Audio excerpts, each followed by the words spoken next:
Hola, soy Luna y os doy la bienvenida.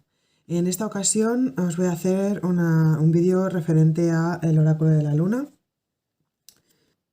de Caroline Smith y John Astrop. Es una guía para guiar tu vida según los ciclos lunares. Y como veis hay tres tipos de cartas.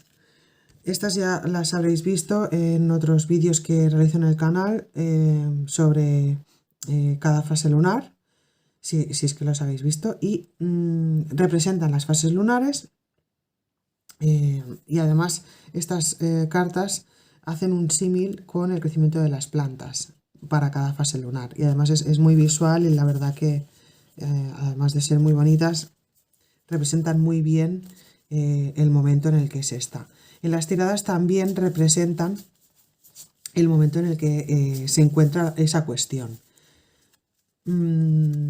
Por ejemplo, esta carta se llama brotes. ¿Por qué? Porque es media luna, está creciente en agua, ¿no? En este caso sería instinto, porque es la fase de agua, es el número 1 porque es la primera fase de la luna en cuanto empieza a crecer.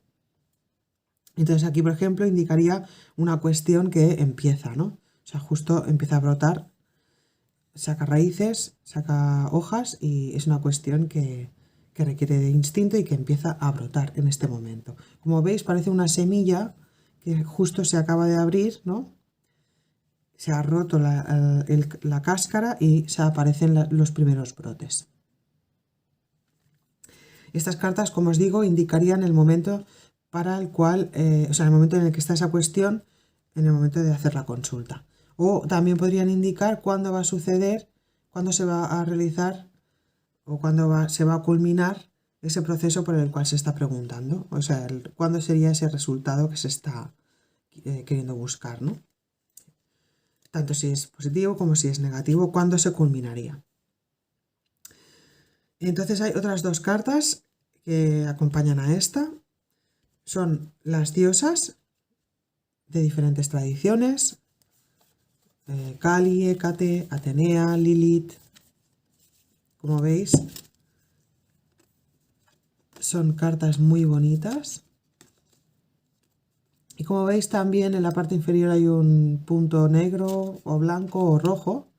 Y luego el signo astrológico al cual hace referencia. Las cartas de las casas, que son estas de aquí. Hay 28 cartas, cada una con un número distinto, con un personaje, un planeta y un signo del zodíaco, que sería como la influencia astrológica. Por lo tanto, en una tirada con estas cartas tendríamos las cartas de las fases lunares que indicarían en qué momento está la situación. Las diosas representarían cómo habría que actuar ante esa situación, qué es lo que tendría que hacer la persona consultante ante esa situación, y las casas representarían cuestiones como el entorno, el resultado de esa cuestión, si son positivas o negativas, o qué acontecimientos van a suceder, ¿no?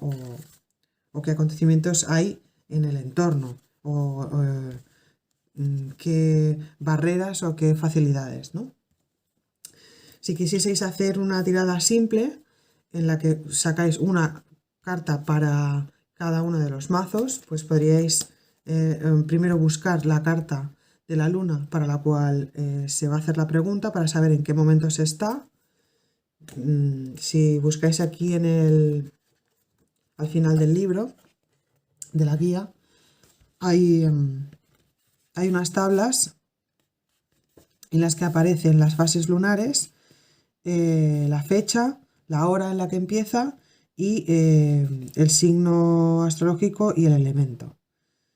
Si es luna llena, por ejemplo, en enero, el día 3, a las 10 de la mañana, en Cáncer, elemento agua. Y así para cada fase. Y después sacaríais esta carta, luego barajaríais las cartas de la luna, perdón, de las diosas, sacaríais una carta para saber qué actitud debéis tomar o cuáles son las acciones que deberíais de tomar ante esa situación, y luego se sacaría una carta de la casa astrológica para ver cuál sería el resultado, cómo está el entorno, si va a ser favorable o no.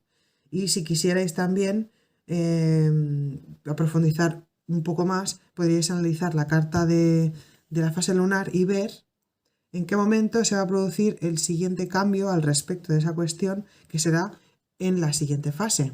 Es decir, en este caso, por ejemplo, si saliera esta carta, pues en la siguiente media luna, ¿cuándo sería? ¿Cuándo se produciría, no? O también podríais volver a barajar y sacar una segunda carta para saber ese momento, cuándo sería ese momento astrológico. Básicamente este es el funcionamiento. Aquí en esta guía podéis encontrar pues el significado de cada una de las diosas, para las cartas de las fases lunares. Tenéis una pequeña explicación con ese símil que os he comentado de las plantas, y luego hay los signos astrológicos que indicarían una pequeña referencia para saber cómo está la cuestión, ¿no? O para profundizar un poquitín más, ¿no? O sea, el signo astrológico pues le impregnaría esa fase de algunas características. Me parece maravilloso y precioso, y además me gusta el concepto que tiene como guía, ¿no? Para pedir un consejo ante cierta situación, que sí que tiene una parte predictiva, como os comentaba, sobre las fases o otras cuestiones, ¿no? Por ejemplo, con las casas astrológicas, para saber analizar un poco el presente y tal, ¿no? Saber cómo está la situación, pero realmente para pedir consejo, ¿no? Como guía, como un conocimiento que va más allá de una interpretación más o menos acertada sobre una posible cuestión que va a pasar en un futuro, sino que se centra más en el presente, ¿no? Y la verdad que es muy útil, bueno, en el presente y en cómo actuar, ¿no? Cómo afrontar ciertas situaciones, ¿no? Así que espero que os haya resultado útil, que os haya gustado, y nos vemos en el siguiente vídeo. Muchas gracias.